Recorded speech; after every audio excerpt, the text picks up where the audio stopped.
Adams State College. Great stories begin here. This evening's event is being brought to you by the Adams State College Autumn at Adams Committee, the ASC Grizzlies Activity Board, ASC Extended Studies, School of Business, Department of History, Government and Philosophy, and the Psychology Department. Tonight's guest presenter is Dave Zirin. Dave Zirin is an author and sports writer. He's going to be giving a lecture tonight entitled Sports and Resistance in the United States, the History of the Way Sports and Resistance have Intersected. A look back at the way figures from Jack Johnson to Muhammad Ali to Billie Jean King protested on the playing field, past, present, and future. Immediately following the lecture with Dave, we'll be having a book signing right outside the lobby, and he'll be talking about some of his work as well. To get started, before I ask Dave to come up, I'm going to read a little bit of a bio about him and give you an idea of what his talk's going to be about tonight. Dave Zirin, named one of UTME Reader's 50 Visionaries Who Are Changing the World. Dave Zirin writes about the politics of sports for The Nation magazine. He is the first sports writer in under 50 years of existence to do so. Zirin is also the host of Sirius XM Radio's popular weekly show, Edge of Sports Radio. He has been called, quote, the best sports writer in the United States, end quote, by Robert Lipsick. Dave Zirin is, in addition, a columnist for Slam Magazine, The Progressive, and a regular op-ed writer for the Los Angeles Times.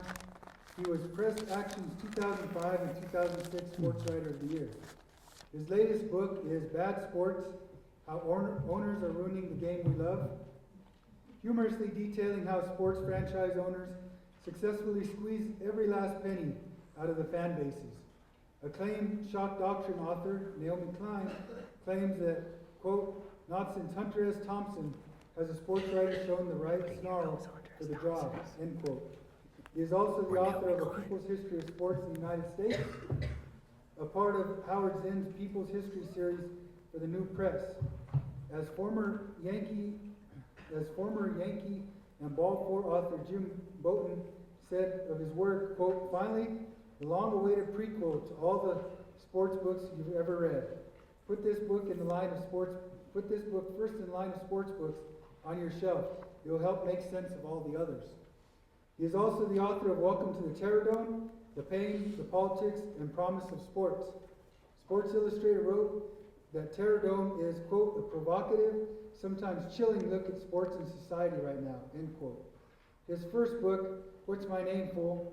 Sports and Resistance in the United States, has entered its third printing and is available in stores at haymarketbooks.org.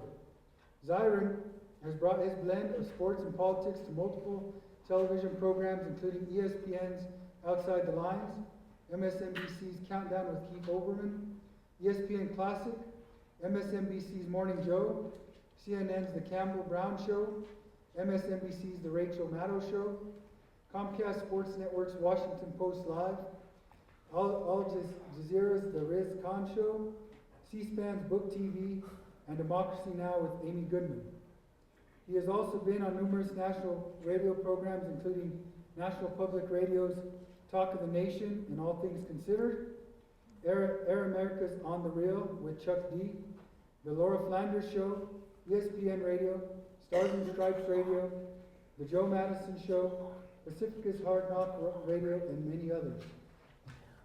Zirin has debated Fox Sports President Ed Guerin on college football's Bowl Championship Series for National Public Radio, Bridgestone Firestone President Dan Adamitis in the pages of the LA Times on whether his company should be the official tire of the Super Bowl while in court for using child labor in Liberia, and the issues steroids in sports with Jose Canseco and John Rocker.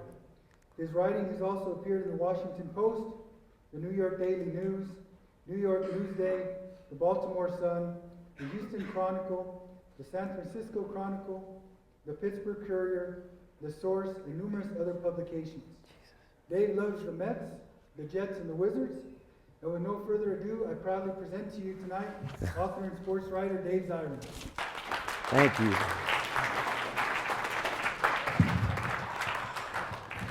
Thank you so much. Thank you so much, Adams State. So how many folks here are here tonight because your professor made you be here? All right, get out. No. Yeah, that's true. But you know what we're going to do instead? Since you have to be here and it's for class, we're going to start with a little quiz. Who said the following? And you can just shout it out. We don't do hands. Who said, I hospitalized a rock, I beat up a brick. Damn. Can I finish? I'm so bad I make medicine sick. Who said that? Muhammad Ali. Who said, damn the money, damn the belt, damn this country, damn everybody? It was Muhammad Ali, Cassius Clay, sure. Yeah, exactly. It's an interesting thing because I wonder if anybody can imagine, I don't know, LeBron James saying damn the money, or Tiger Woods saying damn the money, or Tim Tebow.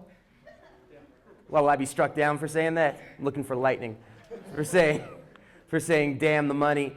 I mean, and this is what I write about. I write about that sort of hidden history where sports and politics collide and people who have used sports as a platform for radical dissent. That's what I write about. That's what I do for a living. And honestly, it doesn't pay very well, but it's a lot of fun. So that's what I do. And a lot of times people ask, well, you write about the politics of sports. I mean, are you actually a sports fan? So just to make clear to everybody sitting here and to the fine gentleman coming down the aisle, how you doing? Cool? Damn. Hey, what's this guy's problem? No baseball cap. What are you doing, man? Not in uniform. Oh, he's not with you guys. Nice. We're just sitting apart. But here's the thing about that. Like, I grew up loving sports. I grew up absolutely obsessed with sports. I played baseball in high school. I was the starting center for my high school basketball team. We really sucked. Not very tall. I mean, I was the starting center. We were so bad. But I loved sports. I memorized sports. My heroes were on my walls. Like my room was wallpapered with athletes. And I'm just honestly curious because most people in this room are much younger than me. Just by a show of hands again. Like, have you ever heard of, name some names here. Keith Hernandez. Okay. Lawrence Taylor. Oh, that was big. God, who else? Dwight Gooden. Darryl Strawberry. These were my heroes. I didn't know at the time they were all serious cocaine addicts. Seriously, my room, it was like the Tony Montana All-Stars in my room. I had no idea, but I just loved sports. And I love these guys. I was into every single sport on television without question, probably except for golf, which isn't a sport. Oh, come on. Come on. You know anything that you can gain weight or smoke cigarettes while doing is not a sport. This is my own personal philosophy. And I tried doing that with basketball. Couldn't be done. Just kept getting ashes out of my arms. So I loved sports growing up so much. I didn't care about politics. Seriously, in my family, a political discussion usually meant my mom saying one thing, my dad saying another, and somebody slamming a door. And that was the extent of any kind of real political debate in the house. Sports was how we talked about things in my house. Sports was what was valued in my house. I mean, it was more important that I was captain of my high school baseball team than my sister getting into an Ivy League college. Like, that meant more in my house. My sister, still pissed off. Thanksgiving, not fun. But still, it was something so central to me. Never thought about politics. And that changed for me very, very fundamentally back in 1991, which is I was in high school. It was at the time where the United States was in a war in Iraq. This guy named Bush was president. You can't imagine what it was like. And a little slow here. And in the halftime show of this game I was watching, it was a college game. I still remember it like it was yesterday. It was St. John's against Indiana University at Madison Square Garden. And the halftime show involved one of the mascots coming out and dragging out onto the center of court somebody who was wearing like an Arab costume, like dressed in this very exaggerated Arab costume with a big rubber fake nose and a big fake beard. And he beat him up, like a fake pro wrestling style, beat him up at half court, while the Jumbotron got everybody in Madison Square Garden to chant USA, USA, USA. And I remember watching this and just sort of being like, what is going on here? Like, I'm here to watch a baseball game. I had no opinions about the war at the time. I mean, a basketball game, sorry. And I was just like, I just had no opinions about the war, but I knew what I was watching was really wrong. And that sort of always sort of stayed in my head. Like, why is sports something I love? Why is basketball something that I just worshiped? Why is it being used in such a way? Then in 1996, something similar happened. A basketball player for a team you might have heard of, the Denver Nuggets. You could just throw your hands up if you heard of this guy, a guy named Mahmoud Abdul-Rauf. He made the private decision back in 1996 that he wasn't going to come out on the court. People may know the story, for the national anthem. And a couple of games went by, and actually nobody noticed that this happened. And then an enterprising young reporter heard about this, went into the locker room and said to Abdul-Rauf, just before I say this story, anybody ever see like highlights of Rauf play?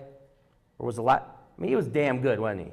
He was damn good. I remember in college, he dropped 51 on Georgetown when he played for LSU. Amazing player, Chris Jackson. So a reporter goes into the locker room, takes Abdul-Rauf and says, why aren't you going out there for the national anthem? And Rauf said, look, it's a private decision. I'm not very comfortable with the idea of paying tribute to the flag as part of a game. I'm just not into it, and I'd rather not talk about it. And the reporter, as good reporters do, asked a sharp follow-up and said, well, but don't you realize that that flag, the red, white, and blue, is a symbol of freedom and democracy throughout the world? And if you watch the footage of this, you see this little look on Rauf's face, like, should I say it? Yeah, I'm going to say it. And he said, well, it may be a symbol of freedom and democracy to some, but it's a symbol of oppression and tyranny to others. Exactly.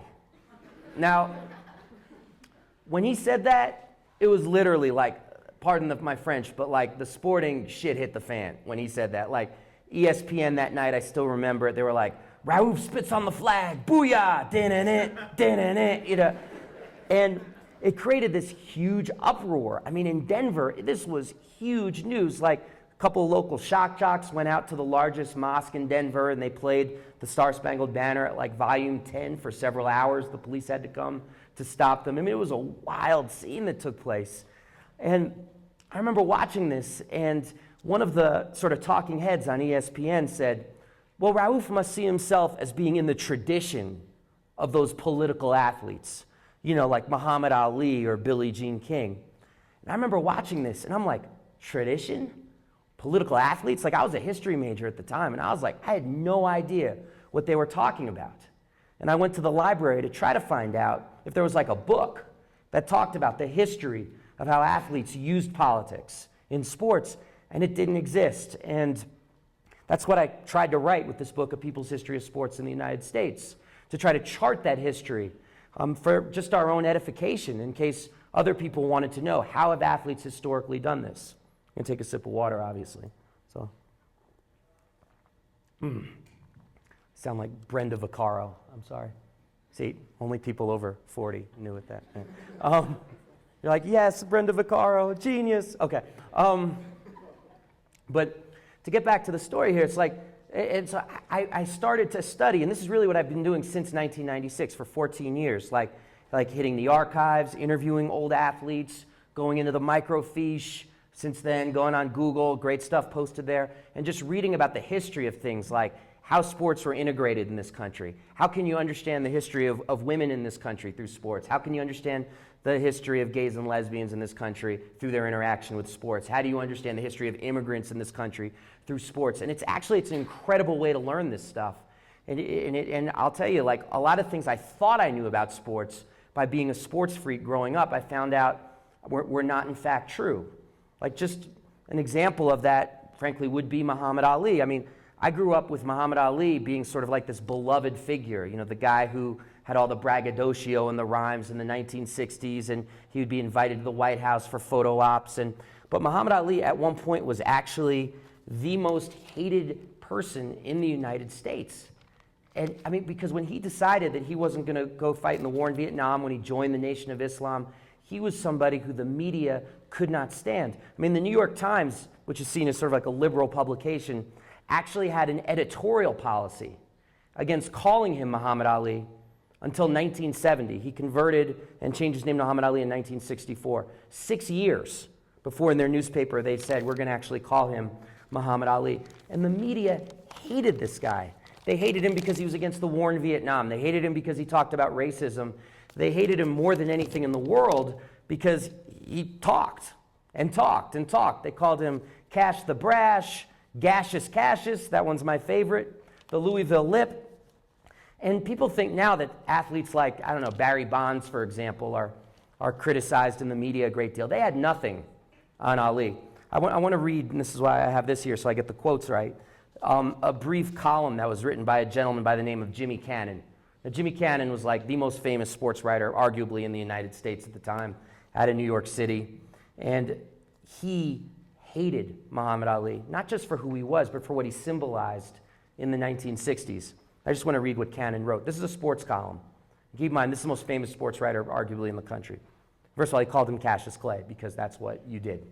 He wrote, Clay fits in with the famous singers no one can hear, and the punks riding motorcycles, and Batman.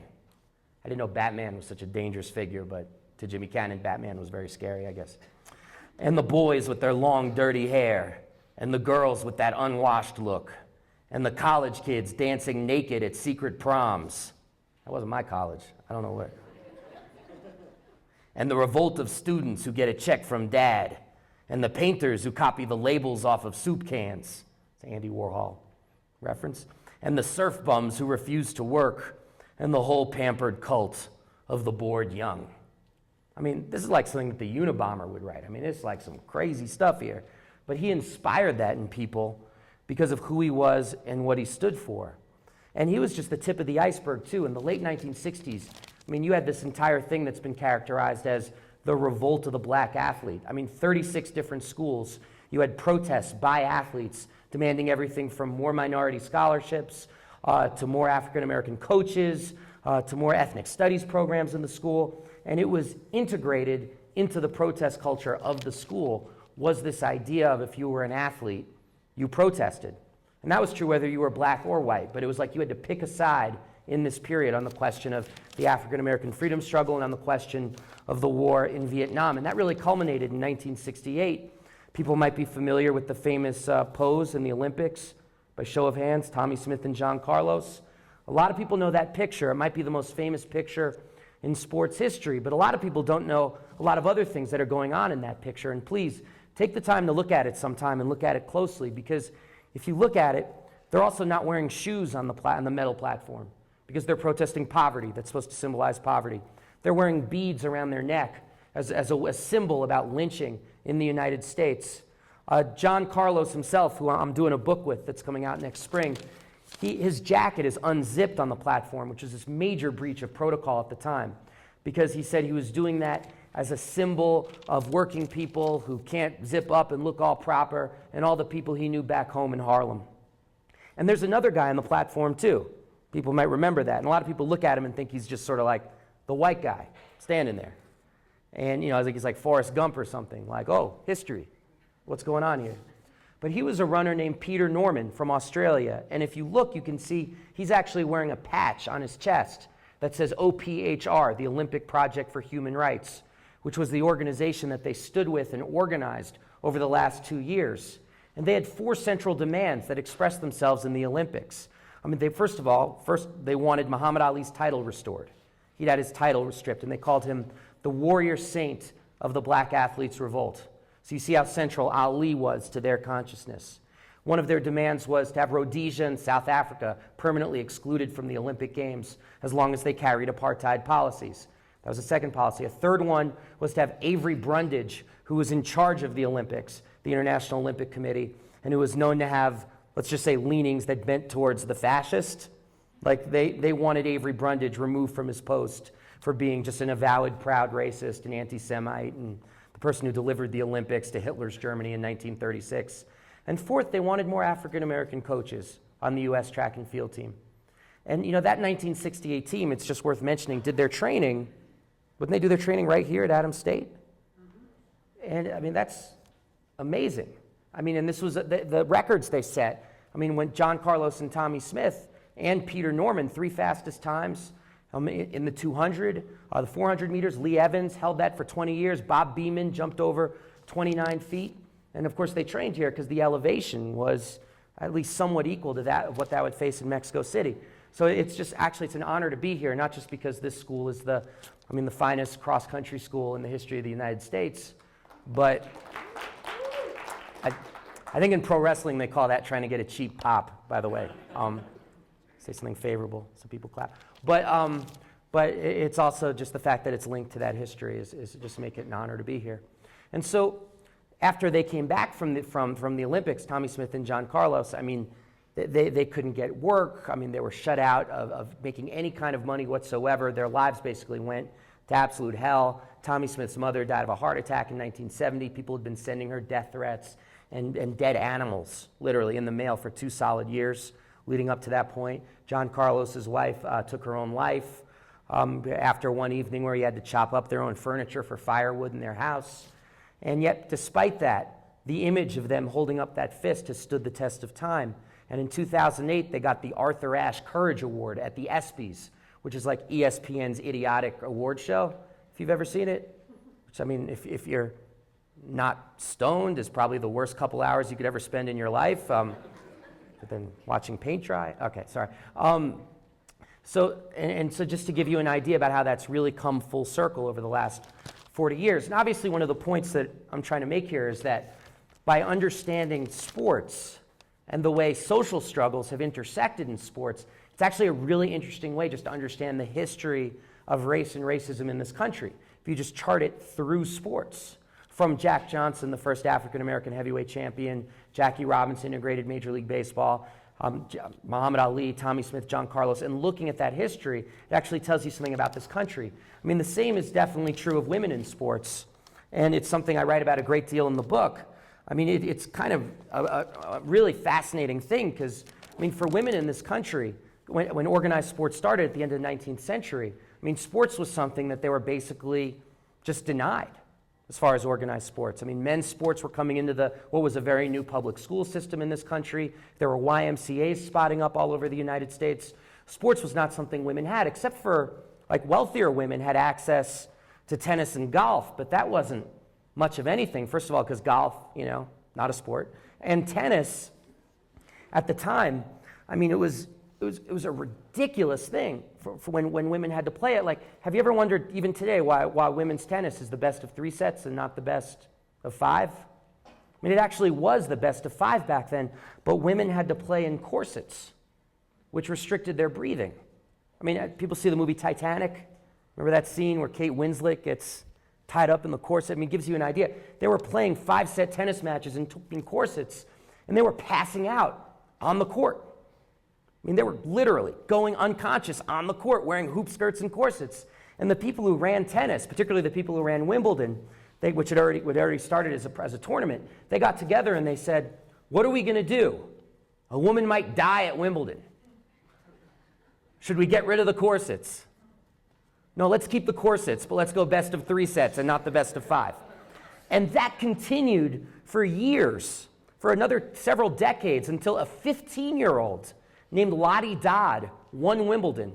And one of the reasons she won was that she got a corset exemption. And she was allowed to wear her school uniform when she played.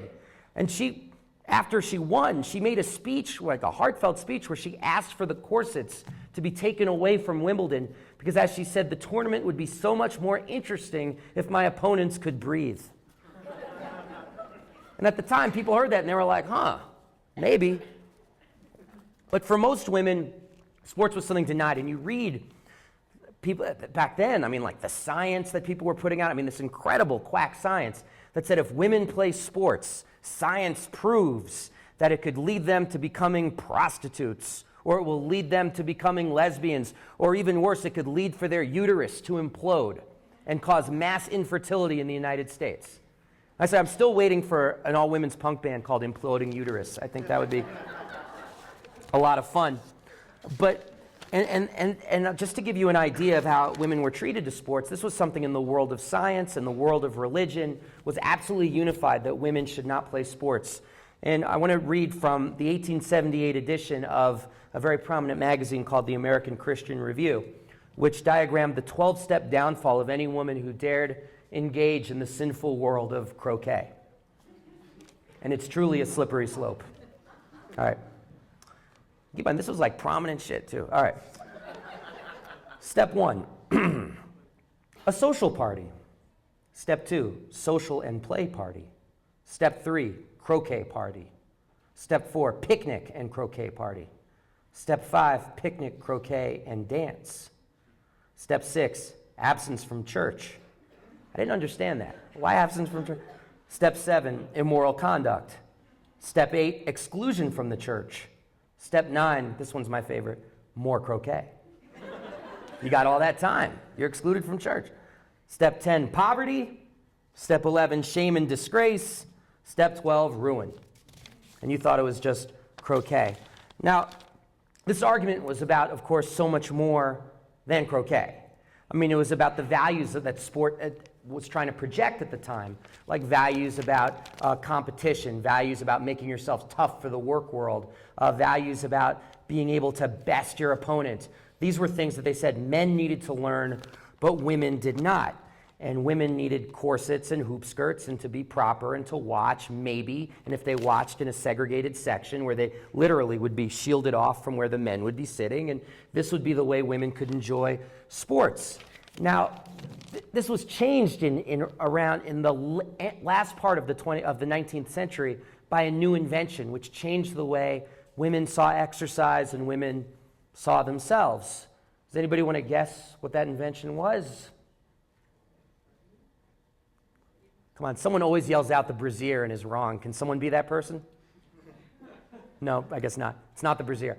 Does anybody want to guess what that was? What the invention was? Thank you. It's not the brassiere.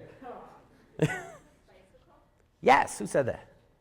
Awesome. Yeah, it was the bicycle. Now, the bicycle was liberatory for several reasons. I mean, first of all, it provided movement, it provided exercise, but most importantly, it was impossible to do while wearing a corset or a hoop skirt. So it was something that its very existence defied a lot of the social norms that were being pushed on women every single day. And people like Susan B. Anthony, the famous suffragette and feminist, she said that the invention of the bicycle had done more for the liberation of women than she had done in her decades of work. Elizabeth Cady Stanton said, when women finally win the right to vote, they're going to go to the polls riding on a bicycle. But have no fear. At this time, the science community also rose up to stop this scourge of women riding bicycles. And I got to read this because it's so interesting. I mean, they argued that a bicycle, once again, could cause the collapse of the uterus. And they also spoke, and this is like medical journals. I've cited this stuff. Doctors. I'll calm down. They said women were susceptible to what they called, medical condition, the bicycle face. A condition where excessive riding of a bicycle would leave you with a permanent scowl consisting of a protruding jaw, wild staring eyes, and a strained expression. Would happen from riding a bicycle. And so every time a woman went on a bicycle, it became a statement against science that was said to respect it. It became a statement against what organized religion was saying. It was a statement against oftentimes what their parents were saying. And so sports in and of itself became this incredibly contested space for women. And of course, it's remained that way to this day with arguments about and questions about the WNBA and Title IX and all the rest of it. I mean, it's like it continues to be this space where it's very hotly contested, the relationship between women and sports and what sports actually provide. And it's a really interesting history. And I do another talk, I do it at colleges and women's studies departments about the way when women finally did get access to sports, oftentimes it was mixed gender-wise. And then that was like the natural way people saw things, about women would play with men. And the teams would even be set up that way. And there were even women who were seen to be prospects to play Major League Baseball, women who were actually doing the fastest times in the world in swimming, and the fastest times in ever swimming the English Channel were held by women. And so some of the fastest running times were done by women. And this idea then that women were separated from men and why that was. And it tells us just a great deal about our country's history, how far we've come, and how far we have to go. Now, Obviously, the reason why I talk about this stuff is that I don't think it's just old history. I think it's a living history, and it's alive today. Every time you see athletes really try to use, or for that matter, sports writers or fans, try to use this world of sports as a way to say something about the world. Every time that happens, I feel like that they're building on this history in a pretty interesting and significant way. I mean, you saw that even in the 2008 elections, where more than any other time in memory, a lot of athletes stood up and actually stood with different candidates, like whether it was John McCain or Barack Obama. Obama in particular, I mean, you had like Kevin Garnett wrote Obama slogans on his sneakers before NBA games. Carmelo Anthony, he said he was going to go out and score 44 points in honor of Barack Obama, who would be the 44th president. I mean, he only scored 28, which I guess was a Woodrow Wilson tribute. We can bash Carmelo, can't we? Yeah, I think we can. And so that's part of this history too. And that history particularly expressed itself to me in an interesting way, and why it's so valuable that we know it for all of its faults, for all of its jagged edges. In the fall of 2008, when a player for the Denver Broncos by the name of Brandon Marshall said he was going to catch a touchdown in a game, I believe it was a Thursday night game, and he was going to take out a glove that would be colored half black and half white. And after he scored his touchdown, he was going to do a Tommy Smith and John Carlos in the end zone as a way to pay tribute, because it was like the 40th anniversary of what they did, but also speak about how far we've come since 1968. Now, he ended up scoring a touchdown. It was against the Kansas City Chiefs. But if people might remember this, he did it with about 30 seconds left to put the Broncos up, I believe, 37-33. And so if he had done that display, the team would have surely been penalized 15 yards and put the Chiefs in the position to come back and win the game. And so he was still reaching for the glove, but a couple of players came up and said, do not take that glove out. You cannot do that. You cannot lose the game. And so Marshall said, okay, I'm not going to do that. After the game, Marshall cried. People might remember this when he was talking to the media, saying that he wished he'd done it. He felt like he couldn't let his teammates down. He felt like a bit of a sellout for saying he was going to do it and then not doing it and not risking anything. And afterwards, the ESPN announcers talking about it just killed him. Said just every name in the book they called him. Said he was stupid, said he should start hiring speechwriters. I mean, it was an ugly display of what they threw on this guy, whether you like him or don't like him, what have you. Personally, I think he's a hell of a player, but they just threw him under the bus big time.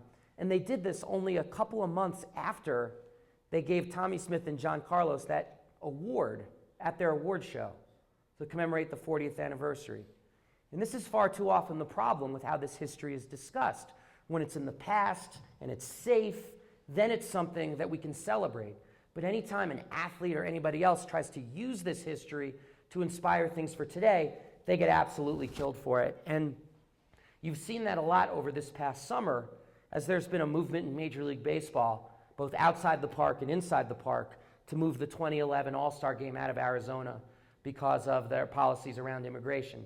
I mean, 30 Major League Baseball players have come out and said that they don't think the game should be in Arizona, or that they oppose Arizona's laws. And if people are curious about the research on that, there's a website called movethegame.org, which is charting all of this stuff. And there have also been other players, and most prominently Tony La Russa, the manager of the St. Louis Cardinals, who's come out and said he loves the law and is for it. There have been fans who've run out on the field with banners about it. There have been protests at 17 different Major League parks. 17 different Major League parks. And what's interesting about that to me is that it's gotten some media coverage, and people have said, this is idiotic. People coming out to the ballpark for a protest, that's not where you protest.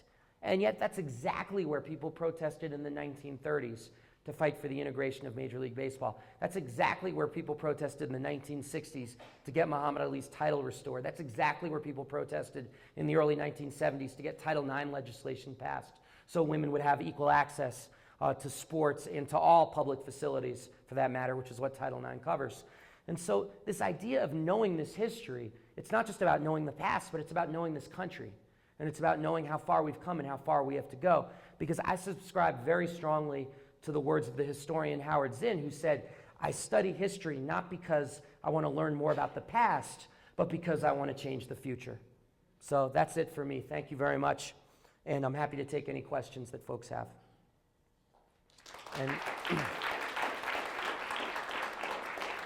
get some more water. Yeah. I'll start throwing water in the front row, man. Anybody have any questions? If you do, great. Okay, cool. No brassiere questions, though. Okay. Also, we could start and just go around. People throw up their hands and, yes, sir. Dan, what do you think about with the increase in valuation of franchises, revenues increasing for owners, how much influence then sports has with politics and also other aspects of our society? Oh, it's huge. It's absolutely huge. I mean, this has been the most mammoth change in sports in my lifetime, by far, is because like when I started liking sports in the 1980s, if a franchise was successful, thank you so much, Walter. If a franchise was successful when I was growing up, it was because fans were buying tickets. And so if you had 2 million people to go to your team that year, that was huge. And your team made a lot of money, and you had a bigger payroll, and you could re-sign your free agents and all the rest of it. If you had a TV contract, it was usually small potatoes. It was shown on regular free television. The commercials would be like, just give an example, like, hi, I'm John Elway for Ford, and we're having a sale here. We're having a sell-a-thon at the local Ford. And so it would be things like that. Today, fans are scenery at games. I mean, the way a team makes money now is through a combination of things. It's the public funding of stadiums, which is huge, like how much public subsidies and tax breaks you get. It's the size of your cable television contract, and it's the number of luxury boxes you have in the stadium, or PSLs, or personalized seat licenses. And I think that's fundamentally changed sports in a lot of ways for the worse, because it means no accountability to the fan and no accountability for the fan experience. And my big critique of sports today is that it's far too much looking at short-term money over the long-term health of the sport. Like, just out of curiosity, like how many big-time, die-hard baseball fans are here tonight? How many of people who've raised your hand, just keep your hand up if you've been to half a dozen major league games this year? Full game. That's not a lot of people. I mean, it's really not. And if I'd asked that question probably not here, but at a place that had a team 20 years ago, which of course there wasn't the Rockies then, but you would have seen far more hands go up. And one of the number one reason that fans give, and I interviewed 3,000 fans for the book I just put out, Bad Sports, the number one reason they give for not liking baseball is the length of the games. It's roughly an hour longer than it was 20 years ago. I mean, let's be honest. I played baseball. I love baseball. I mean, my God, sometimes watching an apple turn brown is more exciting than watching a baseball game, if we're being very honest.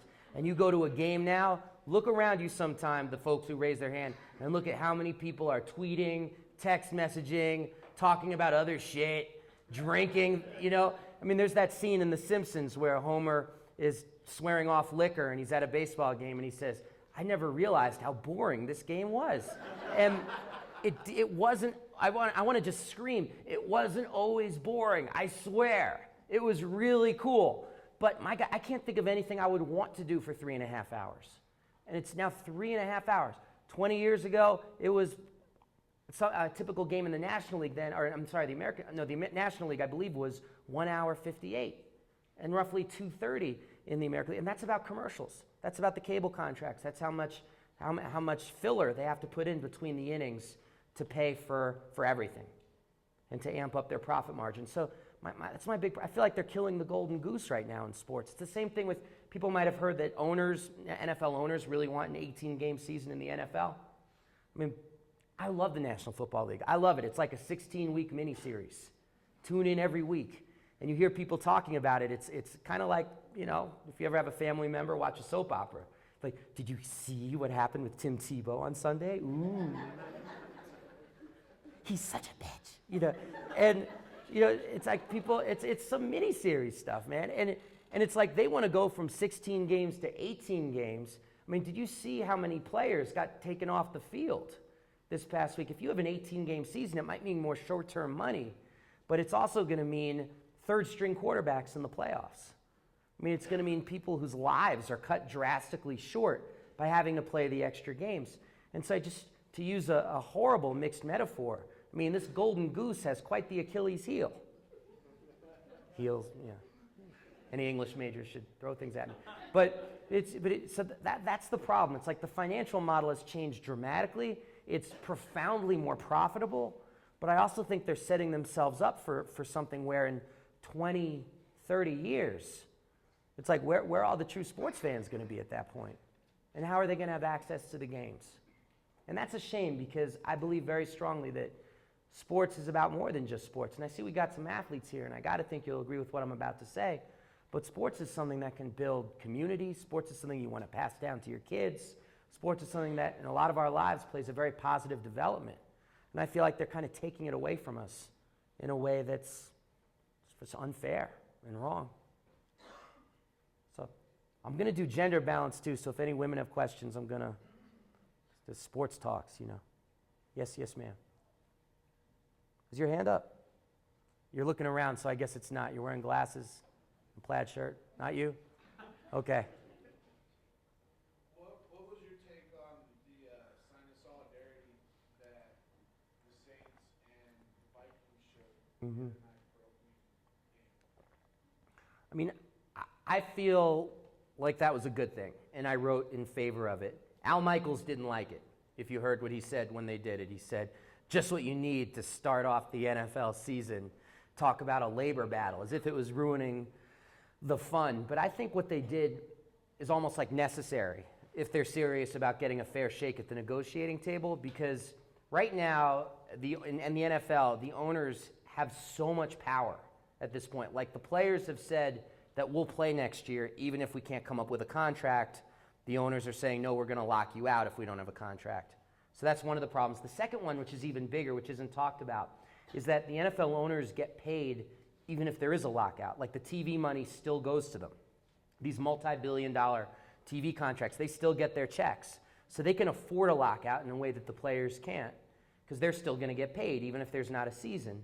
So while not having to pay salaries. So the players really have only one play in this. I mean, if you're looking at this like a general or something, if you're looking at this like a tactician, it's like, what's the player's best play? It's to be as public about this as possible. It's to remind people that no one ever went to a Denver Broncos game to watch Pat Bowlen run.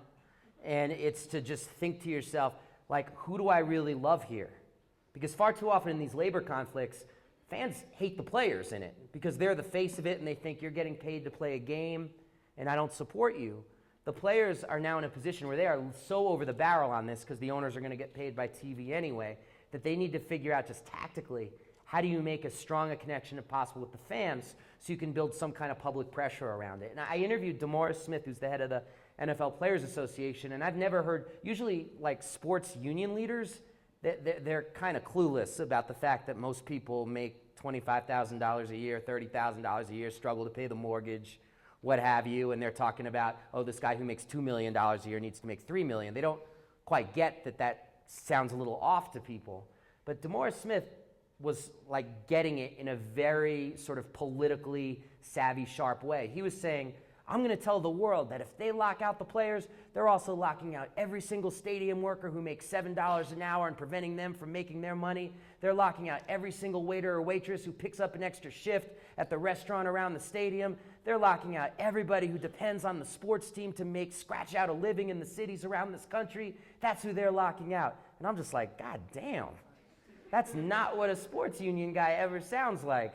So that he's not just saying that because he woke up and found religion or something. I mean, he's saying that because tactically they're seeing this is the only way they're going to have a way to take a stand against this, because otherwise the owners could literally uniformly lock them out, honestly, for the next 3 years and continue to get billions of dollars in television money and just wait for them to crack.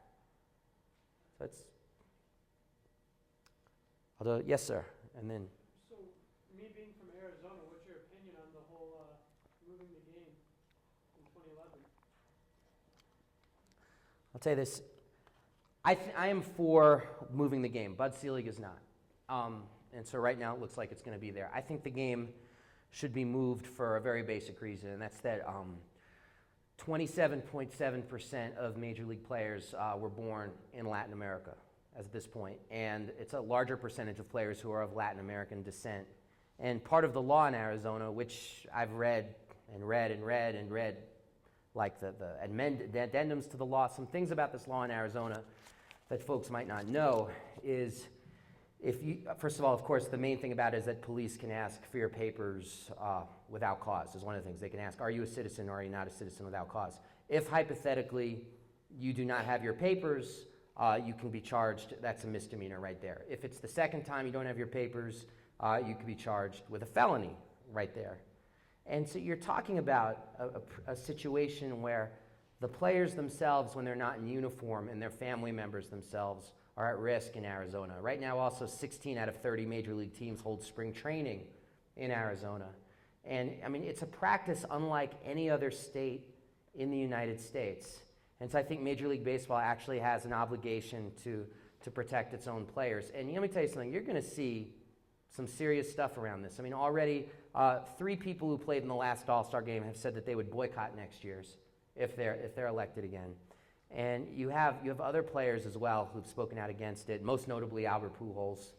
And it's going to be, I think, a very tense, very dynamic situation. And if Bud Selig could ever be, I don't know, roused from his nap, he might have something interesting to say about it.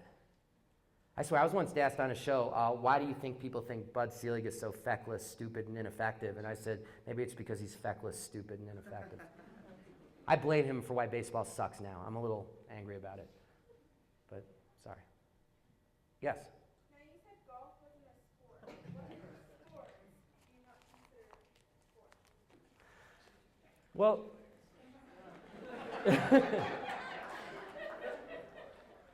I mean, look, maybe if they carried their own bags, it would be a sport. But they don't even carry their own bags. At least, I'm talking professional golf.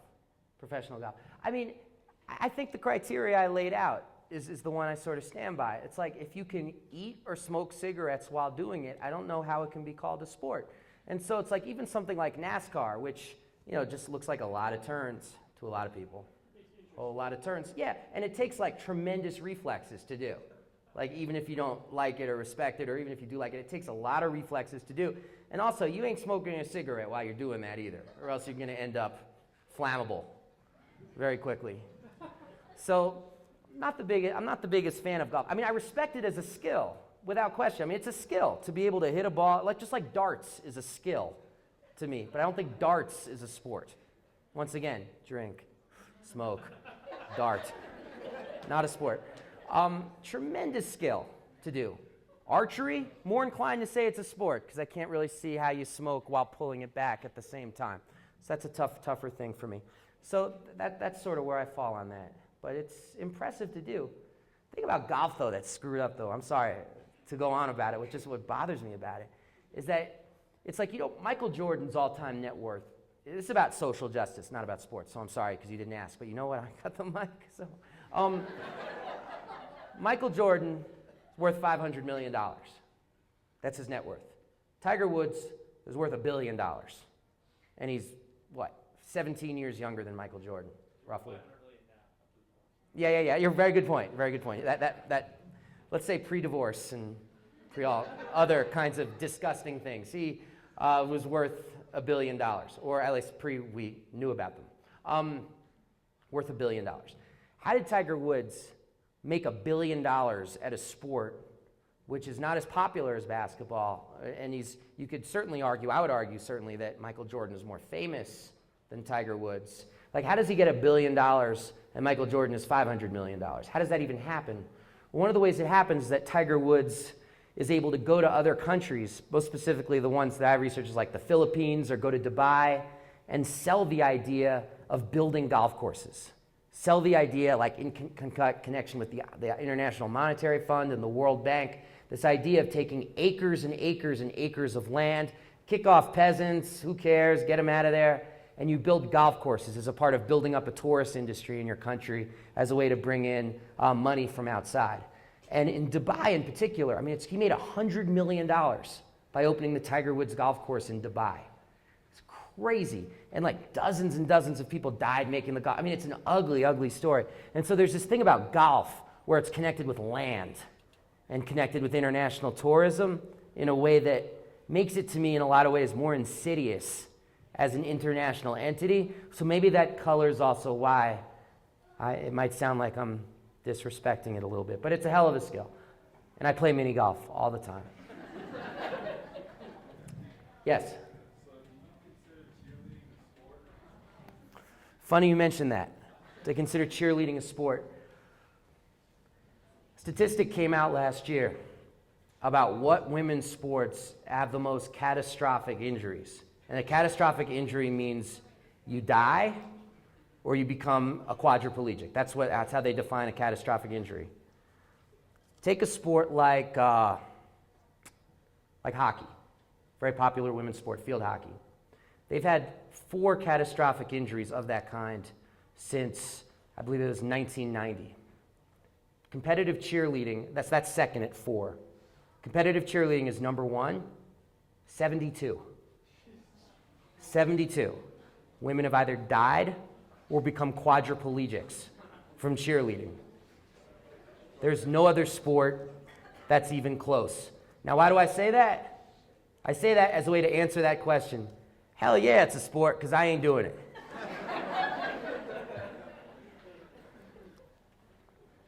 By the way, number 1 sport of concussions in the United States. Anybody want to guess what that is? If you guess football, you're wrong. That's soccer. It's not soccer.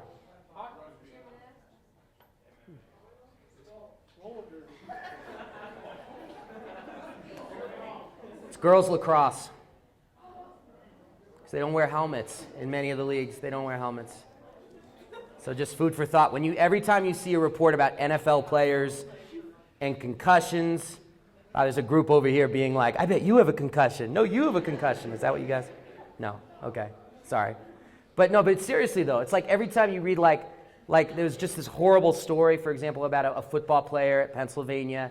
He's 20 years old. He took his own life, and in the post-autopsy, they found out that he had all this concussion-related trauma from playing football, and the connections of concussions with things like dementia, depression, and all the rest of it. You're going to hear a lot of those stories as part of the NFL labor negotiating to say this is why we can't go to 18 games and all the rest of it. Think about the fact that thousands of anonymous teenage girls are going through a similar head trauma at the moment, and it's not getting any publicity about it.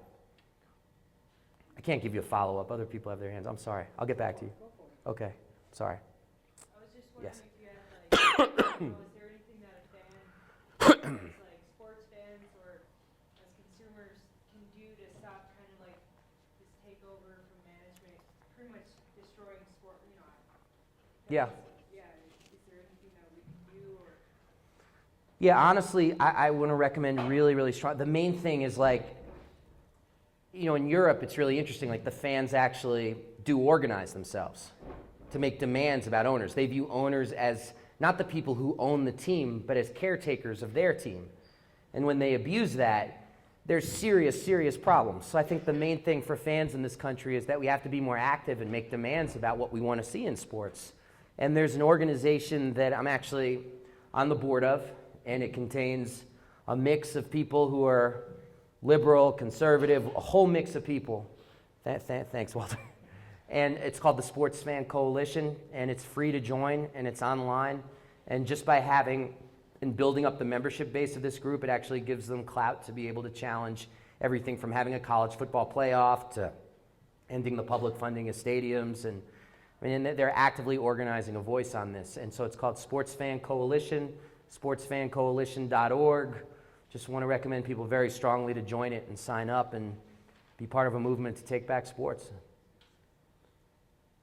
Yes, sir, over here, and then you back there. Yes, sir. You talked about the financial model in a little bit of professional sports, but it's almost impossible to grasp what's going to happen with the CBA and the renegotiation for NFL and NBA. So we've seen some reports, Deadspin.com releasing the financial paperwork of Major League Baseball, That was such a train wreck. Oh, South Florida with the My God. Yeah, with the Miami Stadium. Yeah. For the Marlins. So you're the intelligent one here. Can maybe fill me in a little I'm bit. not very smart. Well, break it but down on what I'm very we thirsty. may be at most risk based on future negotiations, and subdued attendance figures, financial pitfalls with Sacramento, Memphis, and the NBA. It seems like we could be reaching a point where some things could happen. What league is most at risk? Oh, God, I think by a country mile, I think Major League Baseball is most at risk right now because already in Florida, some people have lost their jobs and resigned. They're trying to go back and people didn't see this. Do people know what we're talking about? Okay, probably good to take a step back here. Some financial documents were leaked. Like in most major sports, I would argue in all major sports, you don't actually know how much the teams make. They're only estimates that magazines like Forbes try to figure out. And on Deadspin.com, which is a good website if you can get beyond the pictures of athletes' penises, there's actually a lot of interesting things to read. It's kind of what they specialize in these days. But they showed the actual financial documents from several teams that were leaked to the press, like the real deal, the real numbers for the first time. And one of the things they saw was that teams have been lying, like happily, brazenly lying to local city councils to get more public subsidies for stadiums. Most notably the Florida Marlins, it just lied. They said, yeah, we're not making any money. Oh wait, no, they're actually making just $40 million in straight profit a year. Or the Pittsburgh Pirates, who haven't had a winning team. What's that? I'm sorry? Yeah, the Pirates is crazy. Like, they haven't had a winning season in 18 years. And they have a payroll that's less than what Alex Rodriguez makes in a year. Their payroll is $23 million for the whole team. And they found that they're making just a ton of money just through things like public subsidies and teams like the Yankees and the Red Sox writing them checks because they pay too much money for their players. And so they underspend so they can get money from other teams. But the big thing is that they've been lying and getting public money for it anyway. I mean, this is absolutely nuts. I mean, that should be criminal. I mean, they should go to prison for doing this because it's money that's not going to repave roads. It's money that's not going to pay teachers. It's money that's not going to pay firefighters. It's going to your local stadium so you could keep the home team. I mean, it's such utter horseshit. And it's so the important takeaway from this, though, is I think low attendance figures isn't going to change owners and their behavior because it's so, I would argue, not even secondary or tertiary. I mean, it is at the bottom of the list in terms of what actually speaks to their bottom line. But the idea that the public trough could actually be shut off, that's the thing that I think changes the dynamics in every sport. And actually, it's really interesting. That's one of the arguments that the NFL owners are making for why they need more revenue back from the players, is they're saying we're not getting as much public subsidies as we used to 10, 15 years ago. Therefore, you guys need to take salary cuts so our profit margins can be high. The fact that they've gone public with that, I think, is a huge error. I think it's going to spark a lot of consciousness about stadiums and what they mean to people and what they mean to communities, and the fact that they just don't make money. I mean, is the bottom line. I mean, it's kind of a false bill of goods that if you use your taxes to build a stadium, it's going to revitalize your city. It just doesn't work. I mean, it's like saying 2 + 2 = 5. I mean, you could argue it all you want, but it's not going to make any of us any smarter. So that's what I see there. And that goes across all sports, but I think baseball is most vulnerable because they lie so much. And they don't have no leadership because Bud Selig only on a good day has a pulse. Yes? My question's not very serious, but it's killing me. Will they ever get rid of the Bowl Championship Series in Division I football? 'Cause I hate it. That's actually a very serious question. I thought you were going to ask something like, what's up with mascots? What's up with that? I thought I was going to get that. What's up with $9 beer?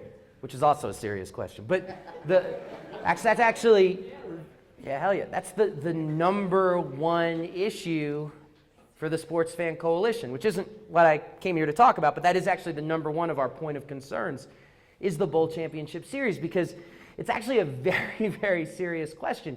Because it's crazy. Like, you go to other countries and you say things like, yeah, so our colleges are kind of like these feeder minor leagues for our professional teams.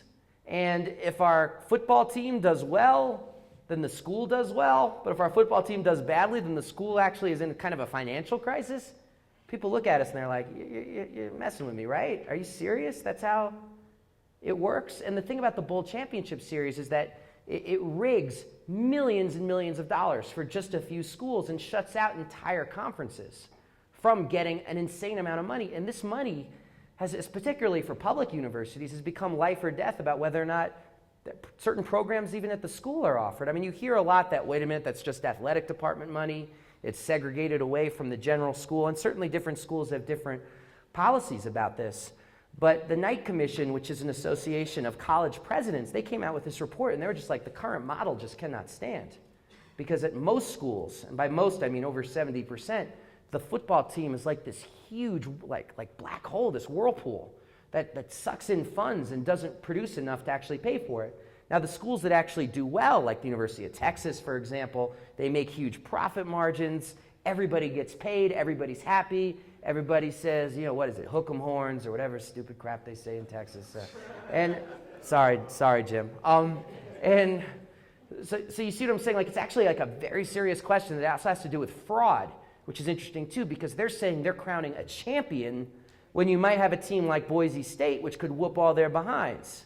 So this is like, it becomes a question of fraud, because you're talking about institutions that get tax money, that get public money, public universities, engaging in an enterprise that's sealed off from other schools and proclaiming one of those schools a champion. So you're talking about fraud, you're talking about tax scandal, you're talking about all kinds of issues that college presidents themselves are now getting together, and they're just saying, look, this current casino model of how we fund our schools by, if the football team's good, we all get paid. If it's not, we're all in the poorhouse. This just cannot stand any longer. So that was actually a very serious question. But yes, ma'am. I don't know And if then- you know anything about like Division II or whatever, but in basketball they have like this thing called life in abeyance, and it's basically taking games away from us. And there's like a rule they just put in that you can't, like our coaches can't have contact with us like a week around Christmas and stuff like that. I don't know if you know anything about that. I Like, don't. What do you think of it? I think it sucks. Okay. What's the worst thing about it? That they're taking games away from us, like, and that's why we come to school. Like, I mean, other than but like, You know, you got some like professors like right here.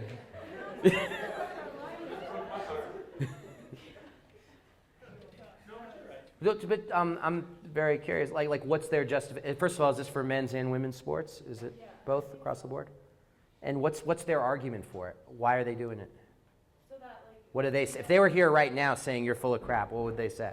Just that, like, so that we have a balance between life and athletics and, like, our academics and things like that, and that coaches are demanding too much out of us, like, give too much time, because, like, over finals week, we can't even have organized things, like, we can't even lift weights and stuff like that, because it's interfering with our academics and stuff like that. How many years has this been going on?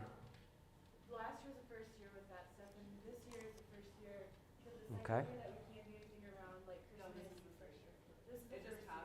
Yeah. Okay, so just let me ask the seven of you, do you guys feel like your social life and academic life has improved dramatically by having less games? Or is this just complete BS?